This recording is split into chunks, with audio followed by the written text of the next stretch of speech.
ये वीडियो देखने के बाद आप में से कई सारे लोग निराश भी हो सकते हैं, क्योंकि रिसेंटली खबर आई थी कि पाकिस्तान से जो भी हिंदू परिवार भारत में शरण लेने आए थे, कई सालों तक वीजा या फिर भारतीय सरकार की तरफ से कोई भी मदद न मिलने के कारण वो सभी हिंदू परिवार अब पाकिस्तान वापस जाने के लिए मजबूर हो गए हैं। लेकिन दूसरी तरफ रेफ्यूजीज का एक बड़ा वर्ग है जो भारत में सारी सुख सुविधाएं ले रहा है। जब भी किसी देश में कोई सैन्य तख्ता पलट होता है या फिर सिविल वॉर शुरू हो जाता है, तो काफी हद तक चांसेस बढ़ जाते हैं कि उस देश के इमीडिएट नेबर यानी ऐसे देश जो उस कंट्री के साथ बॉर्डर शेयर करते हैं, उनके ऊपर भी इसका असर पड़े। ठीक वही हो रहा है आज की डेट में यूक्रेन के पड़ोसी देशों के साथ भी और यहाँ भारत के साथ भी। पिछले साल तख्ता पलट के बाद म्यांमार आर्मी कोशिश कर रही है कि उनके खिलाफ अगर कोई छोटे मोटे प्रोटेस्ट भी होते हैं तो फिर उन प्रोटेस्ट को भी दबाया जाए। म्यांमार आर्मी अपने खिलाफ उठने वाली हर एक आवाज का क्रैकडाउन कर रही है। डेमोक्रेसी सपोर्टर्स और पिछली सरकारों में रहे लोगों को बिना गलती के जेलों में डालकर उनके ऊपर कार्रवाई हो रही है। और अगर आप ये सोच रहे हैं कि म्यांमार आर्मी अपने देश के लोगों को मारे पीटे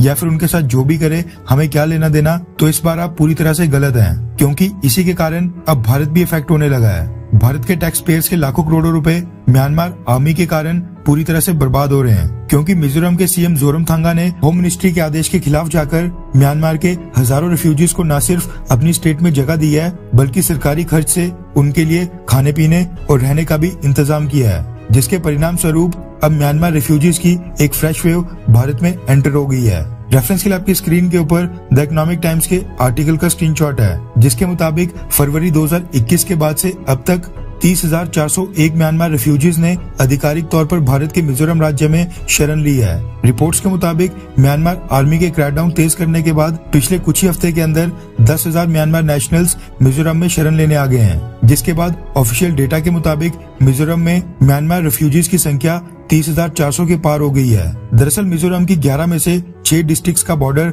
म्यांमार के साथ लगता है और रेफ्यूजीज हर एक डिस्ट्रिक्ट में फैल रहे हैं। म्यांमार के साथ मिजोरम की 510 किलोमीटर की इंटरनेशनल बाउंड्री है, जो पूरी तरह से वाइड नहीं है। ऐसे में रेफ्यूजीज बेहद आसानी से बॉर्डर क्रॉस करके भारत के मिजोरम में आ रहे हैं। साथ में 30,400 रेफ्यूजीज का आंकड़ा तो मिजोरम स्टेट गवर्नमेंट का ऑफिशियल डेटा है, जो फाइल्स के ऊपर चल रहा है। आप सोचिए कि वापस म्यांमार भेजे जाने के डर से कितने सारे रेफ्यूजीज ने तो अपने आप को भारत में रजिस्ट्री नहीं करवाया होगा। असल में म्यांमार रेफ्यूजीज की संख्या 30,000 से 3-4 गुना ज्यादा 1 लाख के ऊपर भी हो सकती है, क्योंकि म्यांमार से आए रेफ्यूजीज मिजोरम के अलावा भारत की दूसरी स्टेट्स में भी गए हैं, जबकि 30,400 तो म्यांमार स्टेट गवर्नमेंट का आंकड़ा है। और ये तब हो रहा है जब Bharat United nation refugee convention of 1951 और 1967 का सिग्नेटरी भी नहीं है। उसके ऊपर हमने हस्ताक्षर नहीं किए थे, यानी इंटरनेशनल लॉ के अकॉर्डिंग भी भारत रोहिंग्या और म्यांमार रेफ्यूजीज को अपने देश में जगह देने से इनकार कर सकता है। लेकिन मिजोरम की सरकार वोट बैंक पॉलिटिक्स के चलते म्यांमार से आए रेफ्यूजीज को लगातार फैसिलिटेट कर रही है, उनकी सुविधा के लिए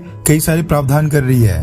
होम मिनिस्ट्री की तरफ से म्यांमार से लगते राज्यों को साफ आदेश दिए गए थे कि वो इलीगल तरीके से म्यांमार से आने वाले लोगों को रोके और उनके ऊपर कार्रवाई करें। लेकिन मिजोरम के सीएम जोरमथांगा ने कहा था कि म्यांमार के चीन एथनिसिटी के लोग जो रेफ्यूजीज बनकर मिजोरम में एंटर हो रहे हैं, उनके मिजोरम के मिजो एथनिसिटी के लोगों के साथ गहरे संबंध हैं। मिजोरम में कई रिश्तेदार बिरादरी है उनकी, इसलिए वो उनको भारतीय सीमा में एंटर होने से बिल्कुल नहीं रोकेंगे। उल्टा सीएम जोरमथांगा ने म्यांमार से आए रेफ्यूजीज के बच्चों को मिजोरम के स्कूल्स में एडमिशन लेने की परमिशन दे दी थी, जिसके बाद अब कई सारे म्यांमार रेफ्यूजीज के बच्चे मिजोरम के स्कूल्स में पढ़ रहे हैं। सीएम जोरमथांगा की ये सारी पॉलिसीज म्यांमार के रेफ्यूजीज को भारत आने के लिए और भी ज्यादा एनकरेज कर रही हैं, यानी बढ़ावा देने का काम कर रही हैं। जिसके बाद भारत में अब 4 सालों के अंदर दूसरा रेफ्यूजीज ब्लास्ट होने जा रहा है, पहला रोहिंग्या और अब म्यांमार से आए रेफ्यूजीज का।